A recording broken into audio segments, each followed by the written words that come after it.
அன்பர்கள் அனைவருக்கும் என்னுடைய இனிய காலை வணக்கங்களை தெரிவித்துக் கொள்கின்றேன். நாம் நம்முடைய அன்றாட வாழ்வில் நன்றாக இருக்கும் பொழுதே சில உடல் உபாதைகள் வந்து கஷ்டப்படுகின்றோம், நோய்வாய்ப்படுகின்றோம்.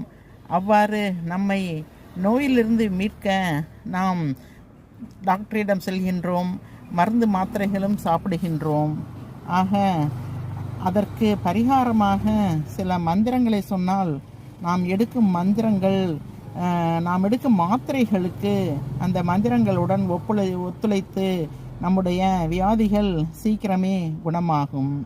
அவ்வாறு சொல்ல வேண்டிய ஒரு மந்திரம்தான் தன்வந்திரி மந்திரமாகும்.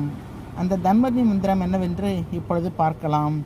ஓம் நமோ பகவதே வாசுதேவாய தன்வந்தரேய அமிர்த ஹலச ஹஸ்தாய சர்வ ஆமய நாசனாய திரைலோக்கிய நாதாய ஸ்ரீ மகாவிஷ்ணுவே நம. இந்த தன்வந்திரி மந்திரத்தை நாம் நம் உடல் நோய்வாய்ப்பட்டிருக்கும் பொழுது சொன்னால் மனமுருகி பிரார்த்தித்து என் உடல் நலம் குணமடைய வேண்டும், சீக்கிரம் இந்த வியாதியிலிருந்து நாம் விடுதலை பெற வேண்டும் என்று சொல்ல நமக்கு நம்முடைய நோய் உடனே குணமாகி நல்ல பலன் கிடைக்கும். மற்றும் இந்த மந்திரத்தை சொல்கின்றேன். ஓம் நமோ பகவதே ஓம் நமோ பகவதே வாசுதேவாய தன்வந்தரேய அமிர்த ஹலச ஹஸ்தாய சர்வ ஆமய நாசனாய திரைலோக்கிய நாதாய ஸ்ரீ மகாவிஷ்ணுவே நம.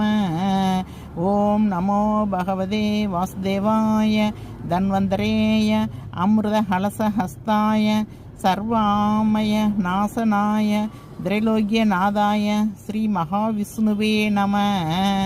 இத்துடன் சேர்ந்து நம்முடைய சகல ரோகங்களும் நிவர்த்தியாக மற்றொரு மந்திரமும் உள்ளது. அந்த மந்திரம் என்னவென்றால், அச்சுதானந்தா கோவிந்தா நமோச்சாரண நச்சந்தி பேசாஜாத் சகல ரோகா சத்தியம் சத்தியம் வதாம்யகம். அச்சுதானந்தா கோவிந்தா நமோச்சாரண நச்சந்தி பேசாஜாத் சகல ரோகாம் சத்தியம் சத்தியம் வதாம்யகம் என்று இந்த விஷ்ணு மந்திரமும், இரண்டுமே விஷ்ணுவை குறிக்கும் மந்திரங்கள் தான். இந்த இரண்டு விஷ்ணு பகவான் நாமங்களை நாம் சொல்லி வந்தால் நம் உடல் நலம் நோயிலிருந்து சீக்கிரம் விடவிட்டு நமக்கு பரிபூர்ண உடல் நலம் கிட்டும் என்பதில் ஐயமே இல்லை.